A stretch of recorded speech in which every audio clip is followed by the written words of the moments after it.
迫不及待沉睡中醒来，故事从这里揭开，感受着呼吸越变越暖，安静到澎湃，奇迹般的力量，想拥抱你的心跳，牵你双手，看世界那么缤纷，等你探索。当生命有了呼唤，期盼未来，换我迫不及待，要在你生命中陪伴。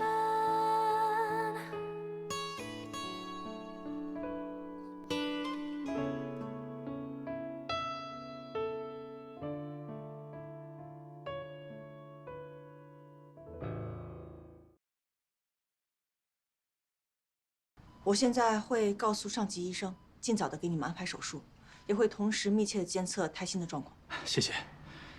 这是我们第一个孩子，我爱人她特别紧张，给你们添麻烦了。确定是第一胎吗？对呀。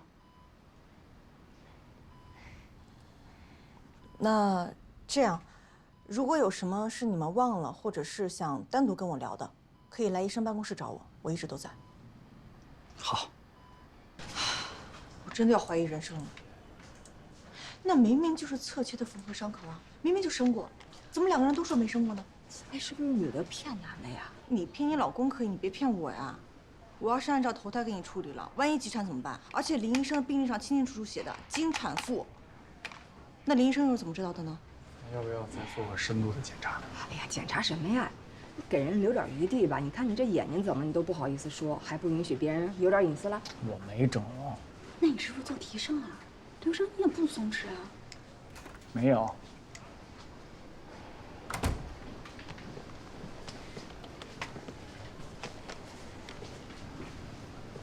你是不是找杜医生？杜医生，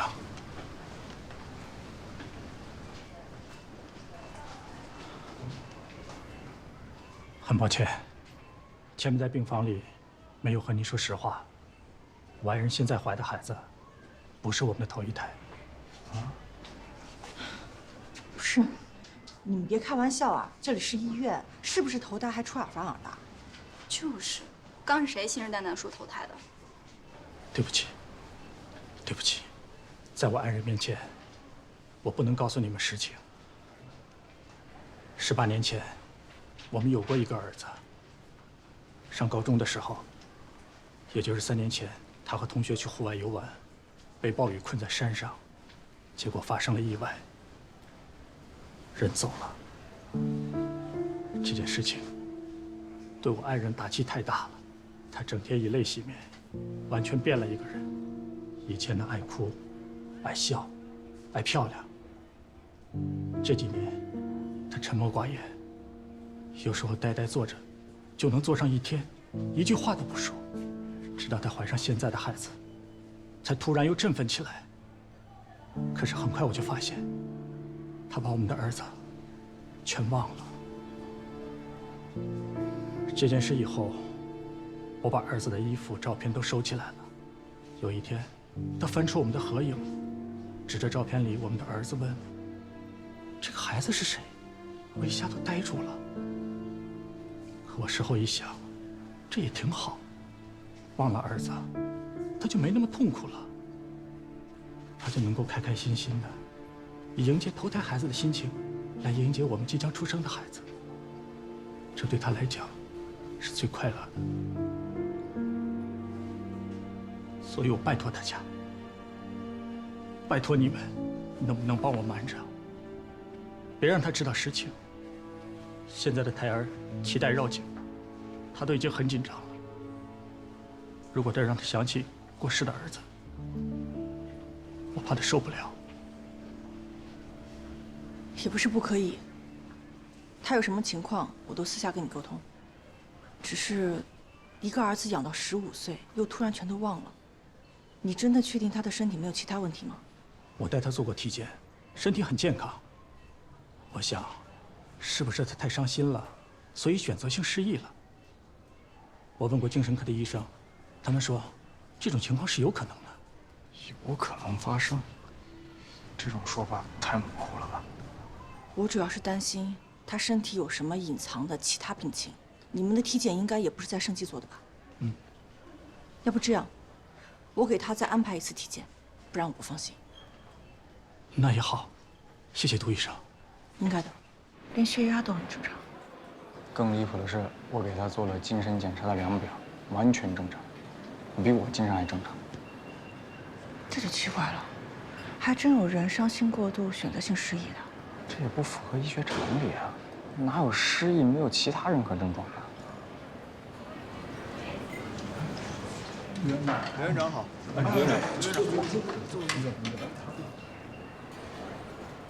你爸在那儿呢，不过去打个招呼？现在看起来，我爸还是坚强的，没有选择性忘了我。你的眼睛该消肿了，墨镜可以摘了吧？我觉得你应该找个时间跟你爸好好聊一聊。我不要。要不要是你自己做决定的。我知道你心里怎么想的，但说实话，昨晚看录像里，你爸爸那么爱你，就知道也有很多事情不是他可以去左右的。趁着他现在身体还算硬朗，有些话还是趁早说比较好，不要等到最后像我跟我妈一样。好好吃饭，还能聊啊。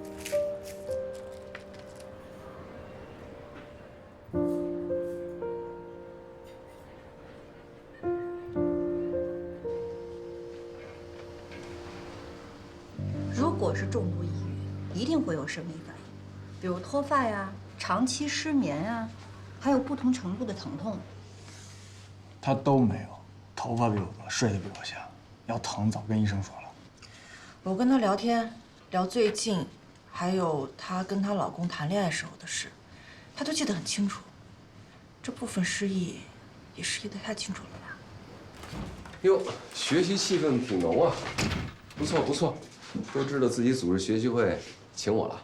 田主任，那个选择性失忆的病例，我们到现在都没找到原因。详细资料我看过了，也跟刘院长通过电话。杜弟、念白，你们去一趟刘院长那里。找刘院长？这是妇产科的事，顶多就是精神科，神外。您的意思是？我也吃不准啊。刘院长见过类似这样的病例，他让你们带全了资料，去找他一趟。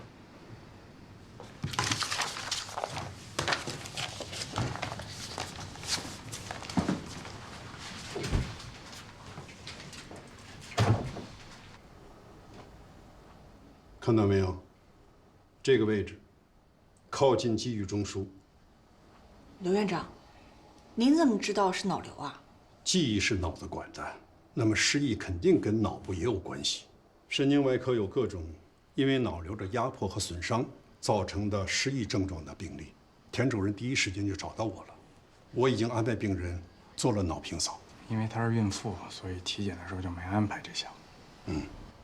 一般的来讲，如果病人从未主诉过呕吐和头痛，大家是不会往脑部疾病上想的。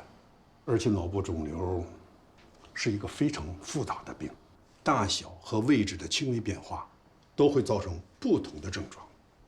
我看他这肿瘤还小，只影响了部分记忆，如果再大了，恐怕就不行了。我建议择机切除。产前切还是产后切？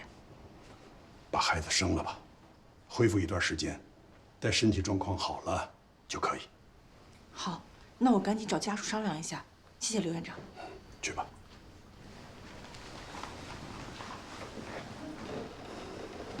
哎，你留下。为什么？就你留下留下。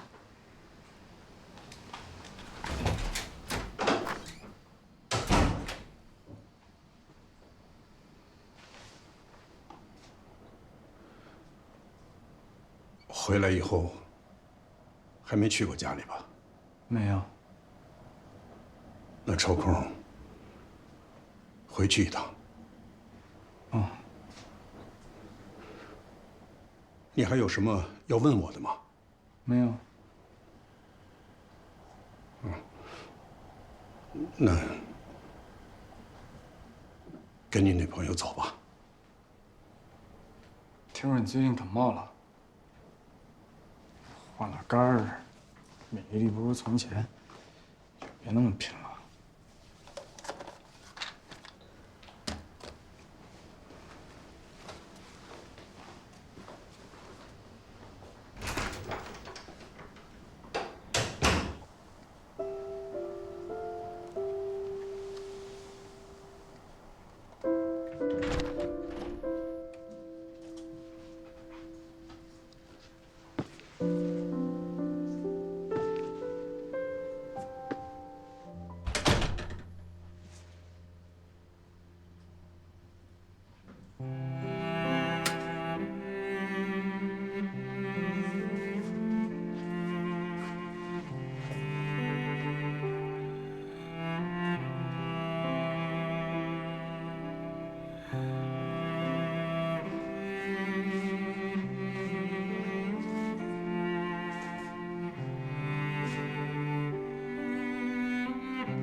哟，你回来了，也不提前打个招呼呢。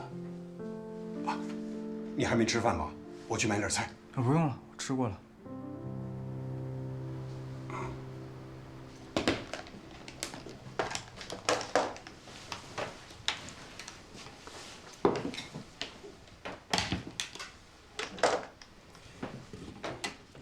就是这个。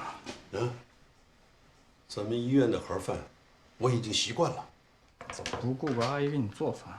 哎呀，家里多个生人，不方便。不吃了啊。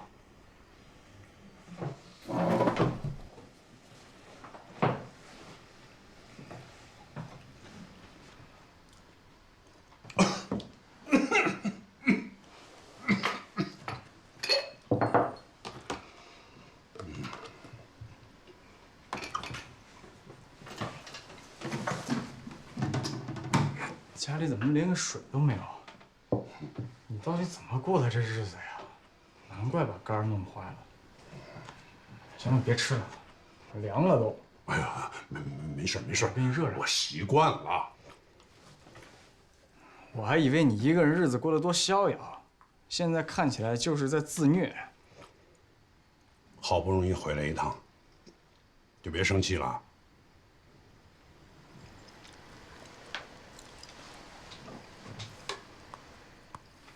那个录像带我看了，你为什么以前不给我看？你妈妈走之前说的那些话，我反反复复看了很多遍，但是我始终不知怎么去解读。既然我自己都解读不了，我怎么能让一个心智未成熟的孩子去看。到底是你妈妈的错，还是我的错？我想了很多年，最后我终于想明白了。归根到底，是我的错。作为一个人生伴侣，我没能让她恢复工作的信心。作为一个丈夫，我却让她感觉自己是一个附属品。你妈妈，一个那么优秀的人，那么要强的人，可是我始终不能理解她。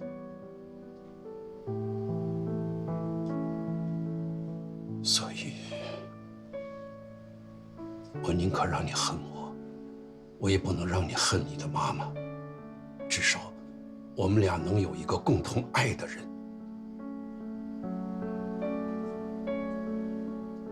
但你这样对我很不公平。是，但是我没有办法。带着这样的伤痛，我养活不好你。我知道，让你一个人在国外长大，我心里很愧疚。但是，甭管怎么说，你在国外能多少自由一点，总比在家里天天看着我这张臭脸强吧？你应该早点跟我说这些。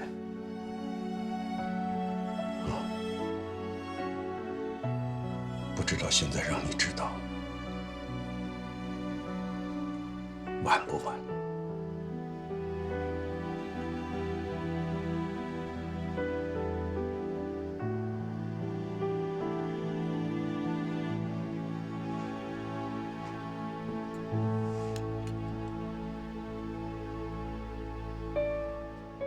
明天我给你找个阿姨，都是老头子了，也不会照顾自己。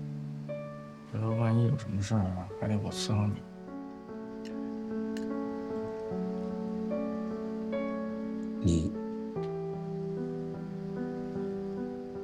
你是否打算搬回来住？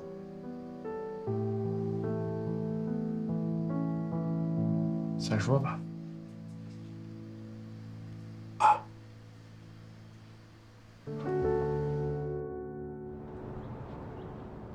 宝贝儿，睁开眼睛了，宝贝儿，看妈妈，看妈妈，老婆，看妈妈。老婆，跟小乐长得一模一样。你是不是高兴傻了？这就是小乐啊，是吧？我们就是小乐啊。对，小乐，林小乐。给妈妈乐一个。你什么时候给他起的名字呀？都忘了，我们谈恋爱的时候，你总说我一天到晚乐呵呵的，还给我起了个小外号，叫小乐呵。我一想，得，咱们孩子就叫这个。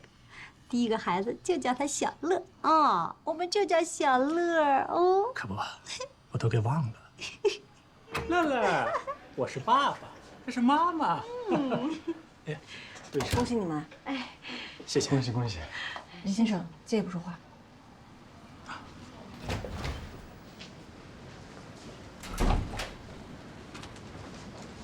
杜医生，什么事啊？手术的事你想好了吗？这个肿瘤是良性的，是恶性的？根据刘院长的判断，肿瘤是良性的。那手术最晚什么时候进行合适啊？最晚。这件事情不能这么想，瘤子再长大了，不只是压迫的问题，还有可能牵扯到其他脑组织，造成脑损伤，不能再等了。没事没事，现在肿瘤没有生命危险。他给我们儿子取名叫林小乐，这也是我们大儿子的名字。看着他抱着孩子开心的样子，我真希望生活就这么继续下去。如果做了手术，切除了肿瘤，我很担心他想起了大儿子，忘了小儿子怎么办？有可能出现这种情况吗？我也吃不准，不过切除后想起过去倒是有可能。你们不知道，他过去的日子，活得就像行尸走肉一样。现在好不容易有了生气，我不敢，我真不敢再回到以前的生活里去了。是啊，你说是开心病着好，还是健康着抑郁好呢？我要是你，我也是很难选择。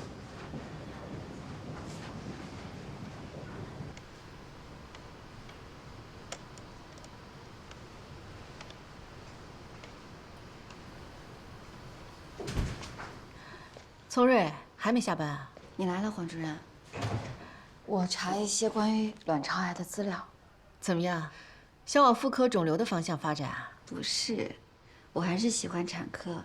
每天看到新的宝宝降临，是做医生最幸福的事儿。我是帮俊霄的姐姐查的。是吗？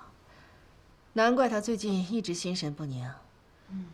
卵巢癌在妇科肿瘤里面发病率不是最高，排在第3位，死亡率却是最高的，所以被称为威胁广大妇女最狠的癌症杀手。我很担心他，好在检查出来是早期，我想劝他早点住院治疗来着，可他死活不同意。那还是再劝劝他姐吧。卵巢癌早发现、早诊断、早治疗很重要。早期的患者，5年的生存率可达90%，即便是术后2年复发，复发的治疗效果还是很好的。要是晚期的话，情况就很不一样了。晚期卵巢癌的5年生存率仅为30%到40%。其实他姐就是舍不得花钱，回头我再劝劝他吧。对呀，千万不要耽误了最好的治疗时机。俊霄那人呢？刚才被田主任叫去了，不知道发生什么事儿了。你还我孙子！我要我的大孙子！就是快点！我孙子！你们今天必须得给我们一个说法，不然我们是不会走的。对，就是你们圣济医院的医生害死了我的儿子，你必须把他给我开除了。我们要去法院告诉他。我要我的孙子！我要我的孙子！我这命咋这么苦啊！这位家属啊，你冷静一下，有什么话咱们好好说。您说李俊霄把您的孙子给留了，那我问您一下，他是在哪家医院做的？是在我们圣济做的吗？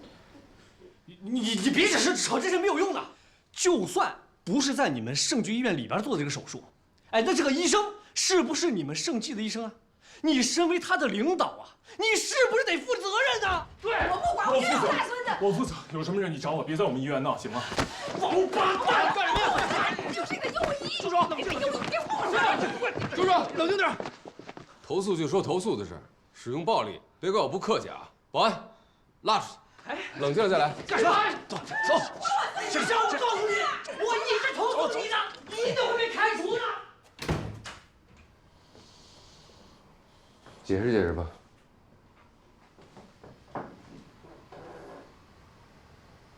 我之前去叶英他们家医院出诊，刚才那个人是叶英的朋友，他老婆怀孕28周，家里有2个女儿，本来第3胎想生个男孩，结果查出来又是女孩，想流掉。那你就帮他流掉了。叶英跟我保证过一定没问题的，而且流掉孩子是家属的意愿，他们也签字了。俊霄，我白培养你这么多年了，学生会会长，3甲医院的主治医师，怎么到关键的时候你这么糊涂呢？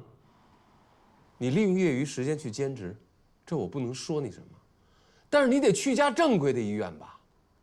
叶英他们家医院劣迹斑斑，你怎么能去那儿呢？对不起，田主任，我只能开除你了。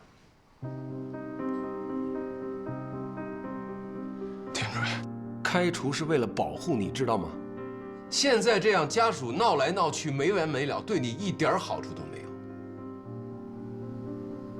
谢谢您。俊霄，我得提醒你一句，叶英把你的工作单位告诉对方，指名道姓的找我来投诉你，这明摆着要把全部的责任都推卸给你呀！你可得小心点了，别再闹出什么大麻烦来。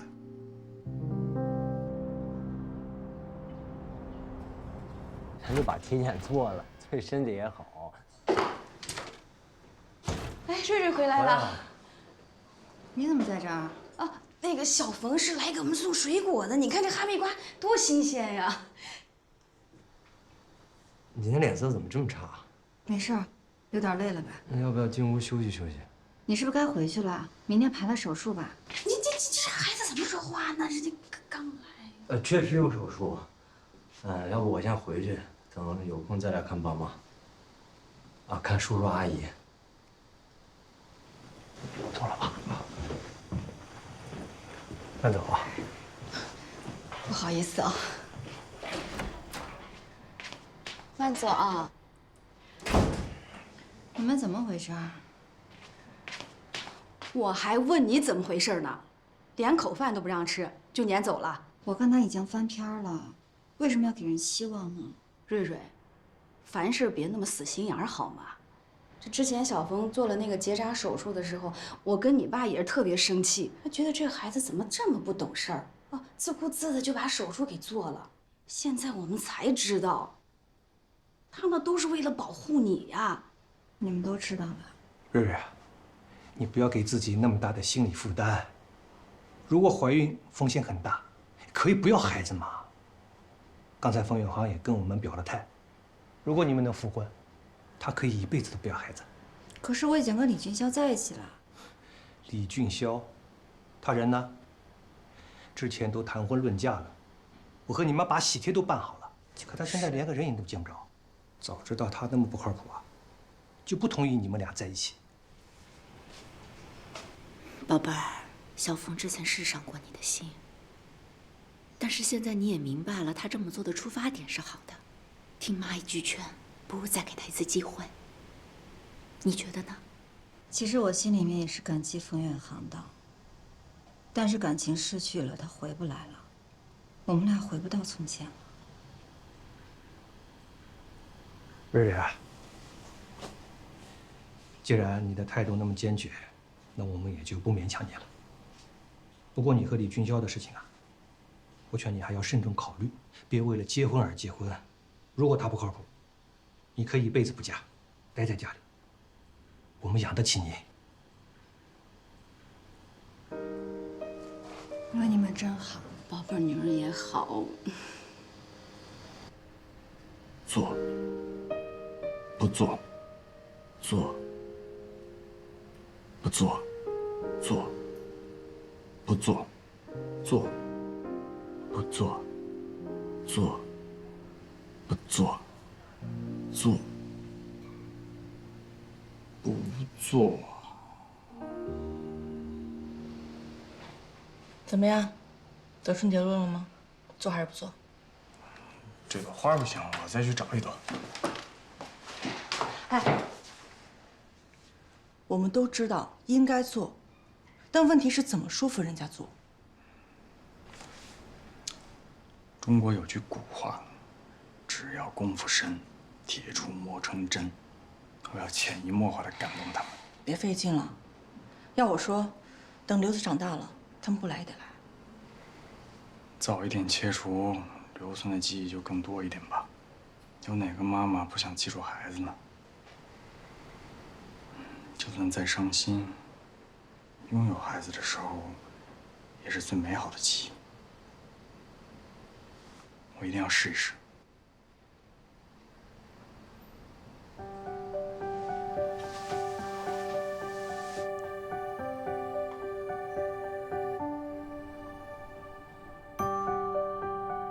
哎呦，这个量可以，小便也便便也很正常。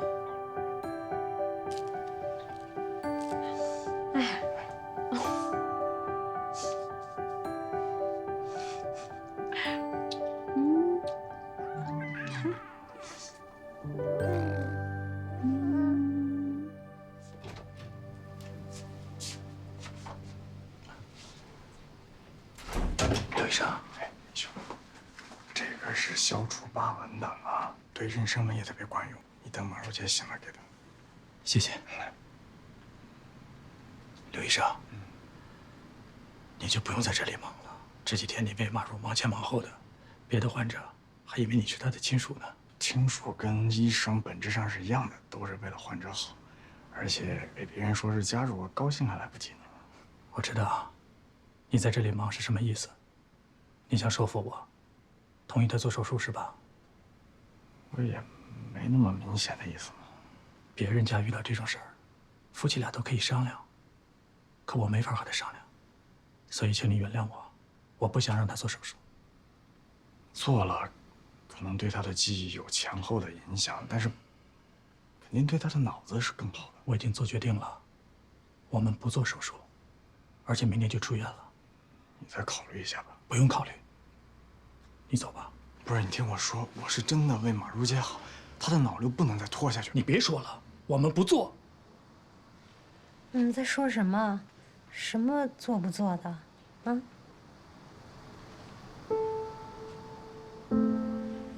大概就是这么个情况。你是说我得了脑瘤，而且你现在还不愿意让医生给我做手术？是的。如果单纯是脑瘤的话，你没必要这么纠结吧？你是不是还有别的事瞒着我呀？啊？总之，这个手术暂时不做也没什么。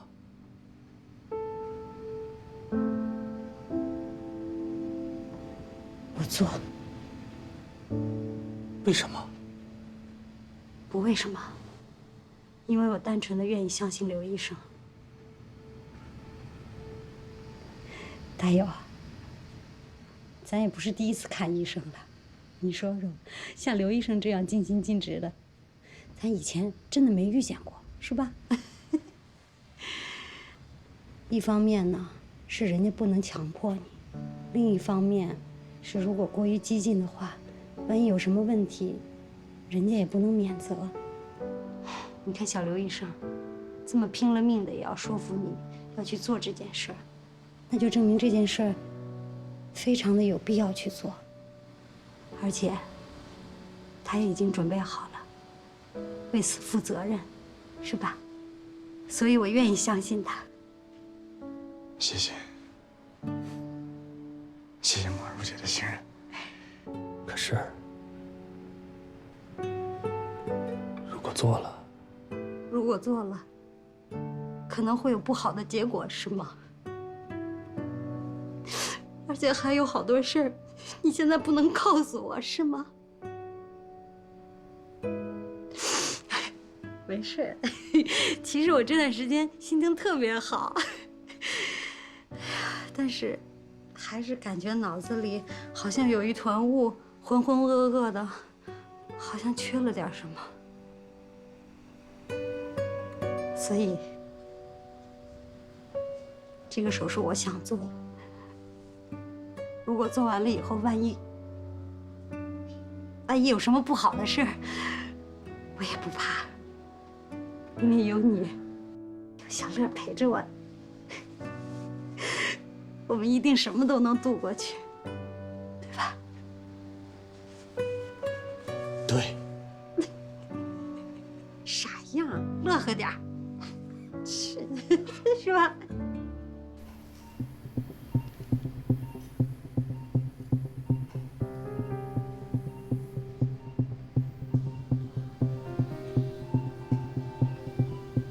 怎么流这么多汗？手术又不是你做。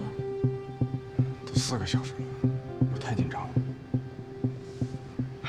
虽然这个瘤子不大，但是位置很可怕，刀稍微偏一点，脑部就会受到损伤，所以时间肯定会久一点。知道，可是你是怕刘院长担责任？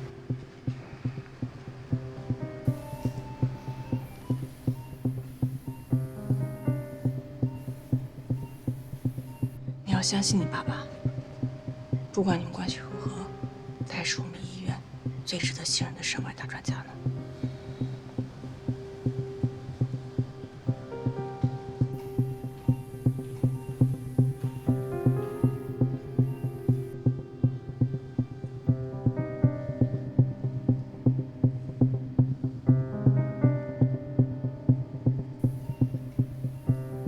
这么大岁数了，做这么久，不知道行不行？多久了？一共8个小时了。我说我腰怎么都疼了，他坐了那么久，肯定腿都僵了。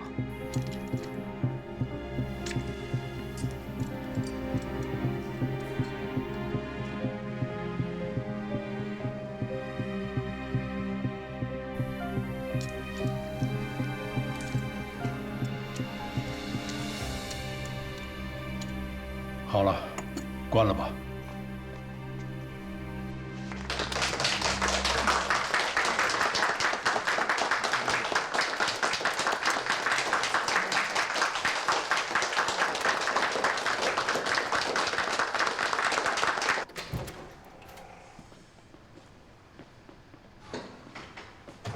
刘院长，咱们从这边走吧。干嘛？还怕他吃了我不成？你们先回去。走啊，那病房还缺人呢，赶紧走。怎么，还有什么不满意的地方吗？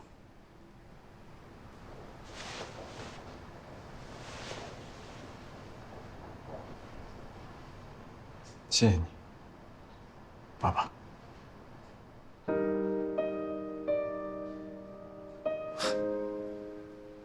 谢什么？这是医生的职责。爸爸，我陪你回办公室吧。不用了，这工作量没什么。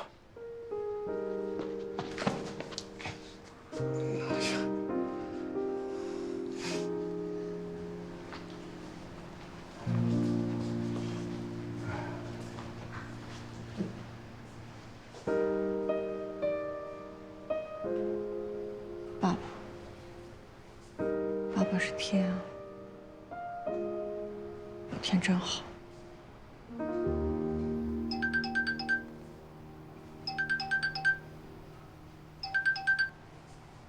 喂，杜弟，你要保住你妈妈，还有你弟弟，啊！我知道。杜弟，爸爸求你，让你妈活着出来。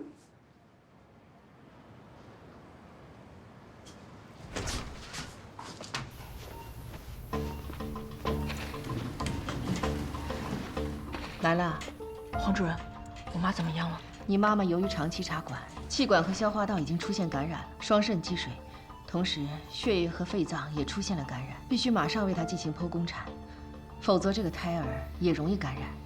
我来做医嘱。不行，杜迪，你是家属，而且在你妈妈这件事情上，你一直情绪不稳。对不起，杜迪，我要对你妈妈负责。医助是聪瑞。杜迪，会顺利的。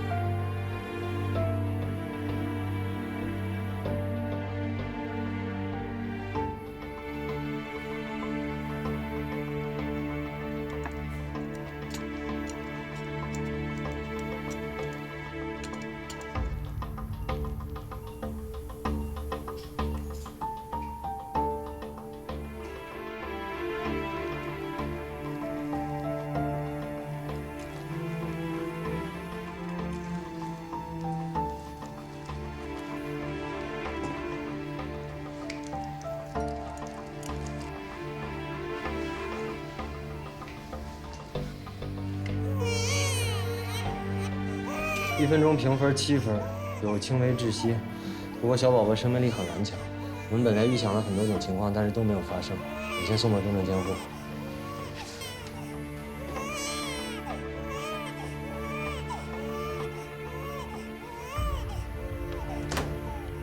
杜迪，阿姨如果知道现在这种情况，她一定会很欣慰的。妈，你听到了吗？准备缝合。黄主任，能不能让我来缝？作为我妈的女儿，从小到大没为她做过什么，我也算是个不孝女了。可能目前，这是我唯一能为她做的事情。黄主任，你就答应她吧。好吧。谢谢黄主任。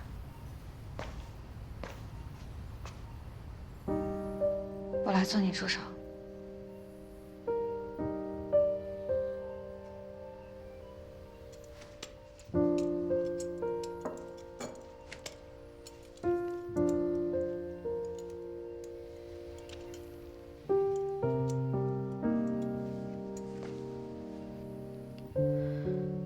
做得很好，可以转到重症监护了。你妈妈生命体征还算平稳，但是后续的治疗就比较麻烦，你要有心理准备。李总，这肯定是搞错了，搞清楚再说。是不是孩子送错了？不说是个男孩吗？那怎么是个姑娘呢？你能不能先关心一下我妈妈的情况？我关心。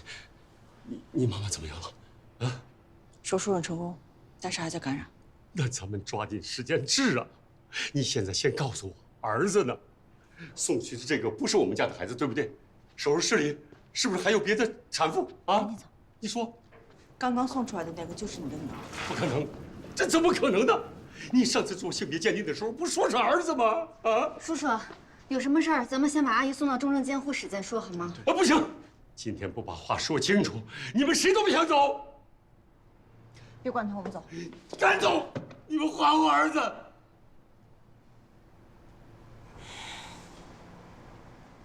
是我骗了你们。最开始是希望你对我妈好一点，后来是为了保住这个孩子，所以我骗了你。这样你满意了吧？